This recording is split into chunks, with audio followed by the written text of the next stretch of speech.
Welcome back, guys, to Phoenix Wright Justice for All, as we continue on with the court case with Trilo testifying now.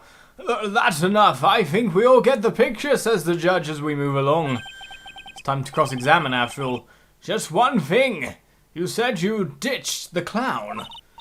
That's right, dress boy. Well, since you weren't with him, couldn't that mean the clown committed the crime? He's got a point. What a shame. It was a nice theory, but the clown can't be the culprit. Why is that? Here's absolute proof. A silk cat? This was found at the scene of the crime. It belongs to the defendant. Without question, he was wearing his signature hat during practice. If the clown was the murderer, there would be no reason for this hat to be at the scene. Well done, Miss Von Karma. Your prosecutorial skills are unrivaled. Well done. Oh, really? Someone could just put the hat there. Thank you for stating the obvious. Mr. Phoenix Wright, what do you have to say? Okay. I guess she's the boss again today. Finally, I get to cross-examine. Once practice was over, I left the tent with the clown. Hold it! The clown? You're talking about Mo? Of course I'm talking about that old fart. He's so pathetic I can't stand him. Just a little bit of exercise and his makeup was running all over the place. Once practice was over, he was 9/10 of the way to keeling over for good. Poor guy. We didn't have any choice, so Ben took him back to his room. When it comes to being a first place loser, that guy's ahead of the pack. Then what happened? Once we got to the lodging house, I ditched him and went back to the plaza's entrance. Hold it! Why the plaza's entrance? To do some thinking, of course. It was awfully cold out that night, especially with all the snow around. Wouldn't thinking in your nice warm lodging house have been a better idea? Objection! Mr. Phoenix Wright, I think you should leave the thinking to the witness. But I'm a good funker. At least my teachers always said I was. That's when I saw Max heading towards the scene of the crime. Hold it! Are you sure it was really Max Galactica? Of course I'm sure. How could you mistake someone wearing such a snobby three-piece getup? Snobby three-piece getup? Get the wax out of your ears. Lawyers nowadays, you're like talking to a brick wall. Max's three-piece getup. Jeez, could you be any more dense? All together now. Silk hat, cloak, white roses. Thank you. Nick, I think you should put a little bit more effort into preparing your questions. He was the only one heading that way. How can that punk not be the killer? Hold it! You saw Max and only Max, right, Trilo? That's right, and that makes him the killer. There was only one person headed that way that night. That makes quite a bit of sense and makes Max one suspicious character. There's more to this story than meets the eye. Is there something amiss in this? Ben only saw Max. For there to be a killer, there needs to be a victim, and they came from the same destination, did they not? That's a bit strange, don't you think? What's strange? That you only saw Max. Doesn't it seem like you should have seen someone else as well? What? Where are you going with this, Mr. Wright? Who else do you suppose this witness could have seen? It's profile time by the look of it. For there to be a killer, a victim needs to be around. Take that! Well, that's the victim. That's correct. If Trilo was at the entrance to the plaza, he should have seen the ringmaster as well. Aha! Obviously, the ringmaster arrived at the scene of the crime before the witness. Could have seen him. Anyone with sense could have figured that one out. What are you talking about? The ringmaster and Max went together to the ringmaster's room. Is that according to the defendant? A likely story. If Maximilian Galactica was supposed to be in the ringmaster's room, why was he, just as the witness stated, at the scene of the crime? Ah, I see. It seems that at this stage I have no reason to doubt this witness's testimony. And there are clearly no conclusive contradictions. He's right. A brilliant judgment, Your Honor. Now let's move along with the testimony. Trilo wouldn't happen to have an ulterior motive for incriminating Max, would he? Well, Max is part of that bitter love triangle with Regina. Which is probably why Max conked him over the head. Nick? Wasn't Ben the one who got knocked over the head? Yeah. I think so. I don't know anymore. Once practice was over, I left the tent with the stooge. Clown. Hold it! Is that back to the start again? The clown? You're talking about Moe's as well? Why do you go back to the start? Yeah, we're all good with that. Yeah, we ditched him. It was all good. Okay, maybe we'll check this one next then, considering nothing happened before. Hold it! Around what time did the police arrive at the scene? That is a good question. I suppose that would have been around... Hey, what time was it? Huh? I think it was around, I'd say a bit after 10:30 p.m., I think. Practice ended at 10 p.m, so you hung around the lodging house the entire time? I guess that sounds about right. Wasn't it awfully cold? I can't believe you just stand outside in that weather. Well, the truth is... Will you shut up, you big-nosed dope? Why are you telling him anything extra?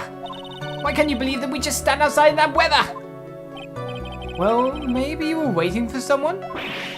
What? Who said we were waiting for someone? Objection! I'm getting his voice higher and higher at this point. Mr. Phoenix Wright, we can all do without your offhanded theories. Objection! But this witness, he's cracking under the pressure already. I'm onto something. Mr. Wright. Who do you suppose the witness was waiting for out in the cold that night? Let me guess, considering we know the only motives for this puppet. Would place it as you. The love triangle. Well, if he was waiting outside in the cold, it was for one person. And one person only. He was waiting for the animal tamer, Regina. What? Whoa. That's the end of Trilo Quist. You were waiting outside for Regina to come back to the lodging house. Am I mistaken? Maybe he's got strings to pull him back together, I don't know. Is this true? Well, you can't really ask me that question. Who cares who I was waiting for that night? What's important is what I saw. Don't you forget it. Well, the puppet may be a bit stiff, but he's right. Alright. There is obviously a reason why this witness was there that night. He spent all that time waiting for Regina to arrive. Moreover, even if someone else would have walked right in front of him, I doubt he would have paid them a second thought. Okay, that worked. Explosion of Trilo yet again. But I don't know why. Objection! That makes perfect sense. What did you just say? The witness saw the defendant at the scene of the crime. Objection! However, he did not see the victim on the way to his eventual demise. If you accept that, then you must accept that there is a high likelihood that he could have missed someone else other than Max heading to the scene. Ow! That is true. Reasonable doubt is good. There's absolutely no proof that the witness was waiting for the animal tamer. I guess you got me. All right. I'll spill the beans for real this time. It's true. I was waiting for Regina. Pain! Don't volunteer things. Mr. Quist, tell us the truth this time, and I mean the whole truth. Were you or were you not waiting for Regina at the entrance to the lodging house? I was waiting to propose to her. You were what? Waiting to propose? What's the matter? You think that humans have a monopoly on marriage?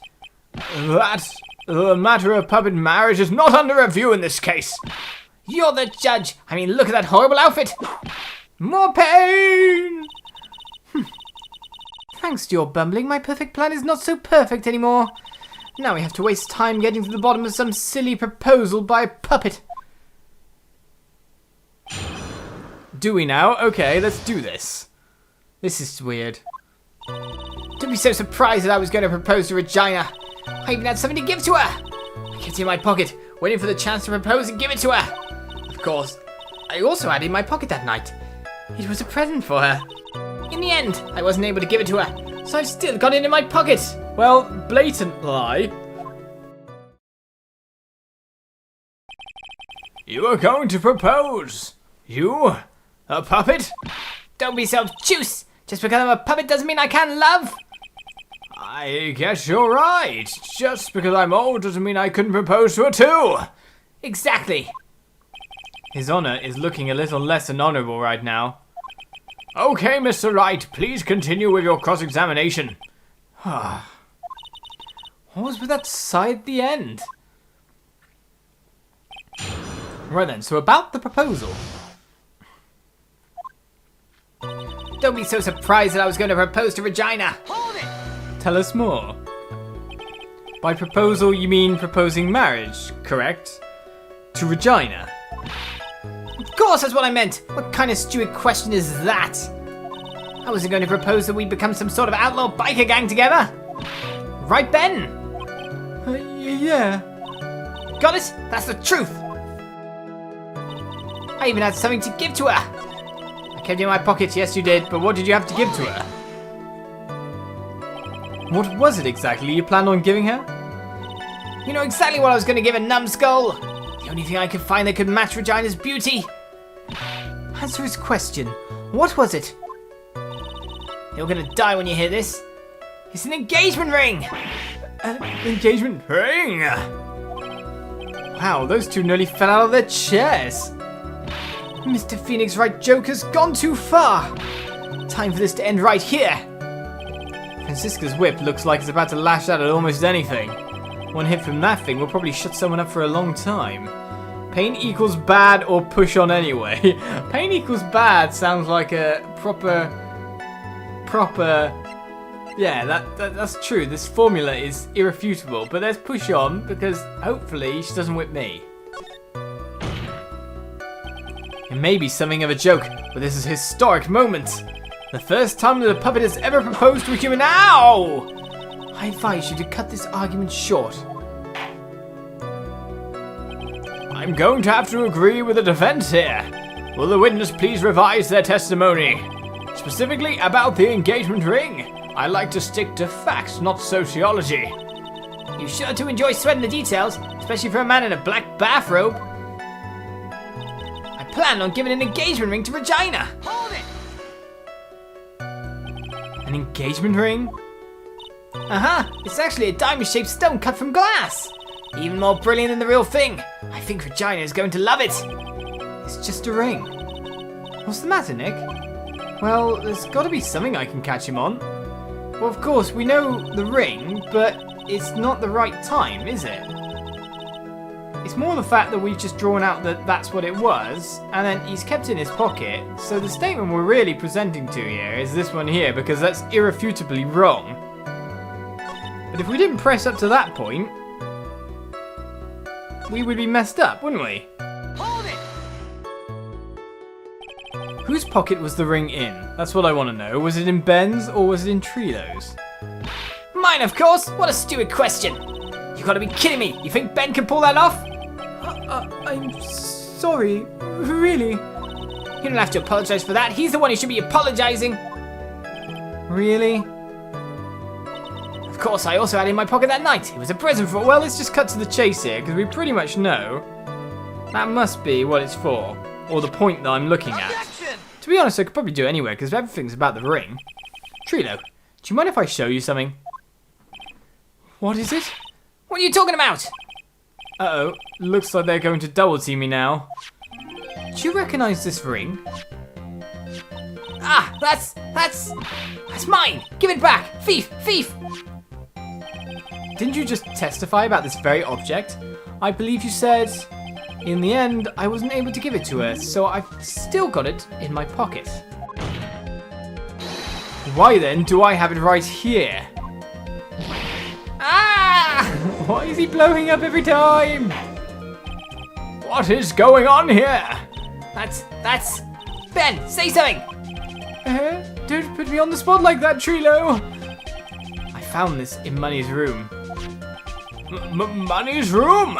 You mean a room they put money? Like a bank vault? Ha! That filthy monkey is gonna get what's coming to him!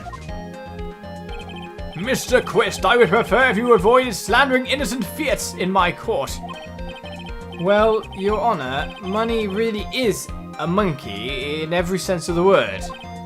Ah, I see. Well then. Money likes to go after the shiniest things that he can find and gather them up. Shiny things? Trilo, when was this ring stolen from you? Well, I suppose it was that time. That night? The night of the crime? What did you just say? Details. I need more details. Well, it was stolen right after Max showed up in the plaza. Right about when you saw the defendant walk past, correct? I was about to do someone else's voice. Well, I guess you might, be able to say that? The ring might have, well, it could have been taken around that time. By a monkey. Yeah! Ooh. It's a quite vicious monkey, isn't it?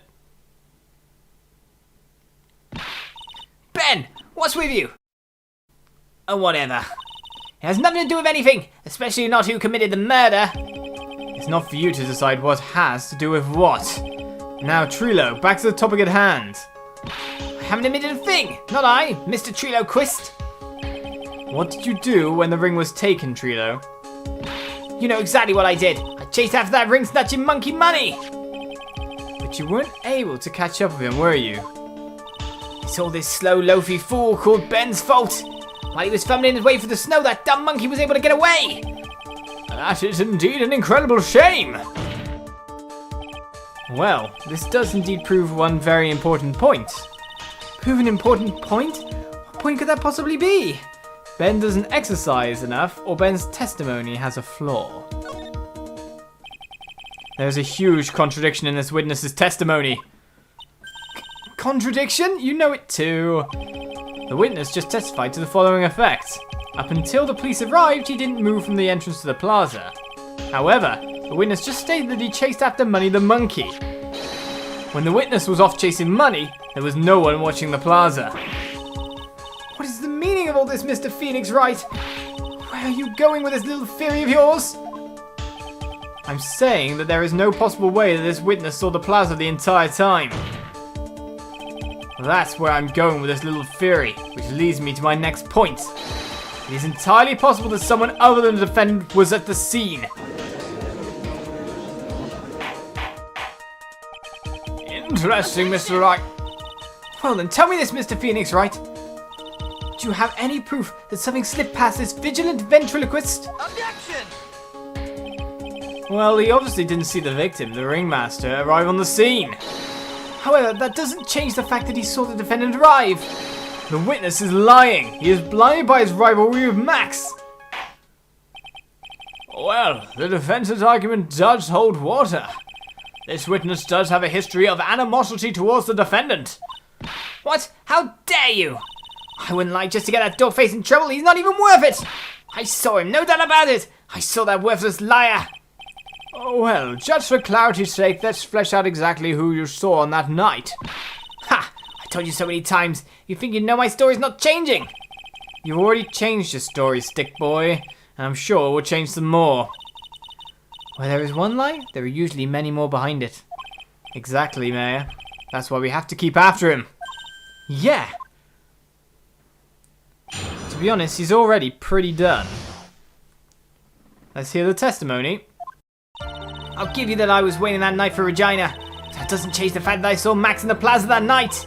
He showed up after I'd been waiting there for about 5 minutes.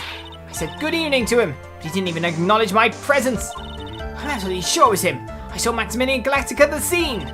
There's no way I could mistake someone wearing those 3 ridiculous symbols. Ah, you saw Maximilian Galactica at the scene, but did you see Bob Johnny John Bob?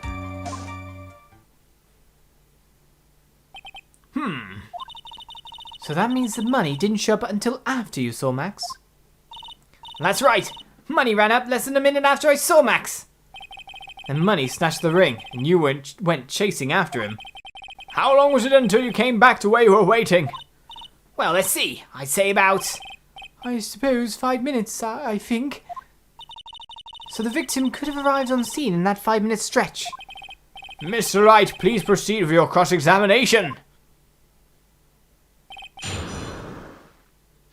And so, the cross-examination of Trilo begins. Well, that will begin the next episode. Join me then for more Phoenix Wright Justice for All, as we get to the bottom of the exploding puppet's little lies. Bye-bye.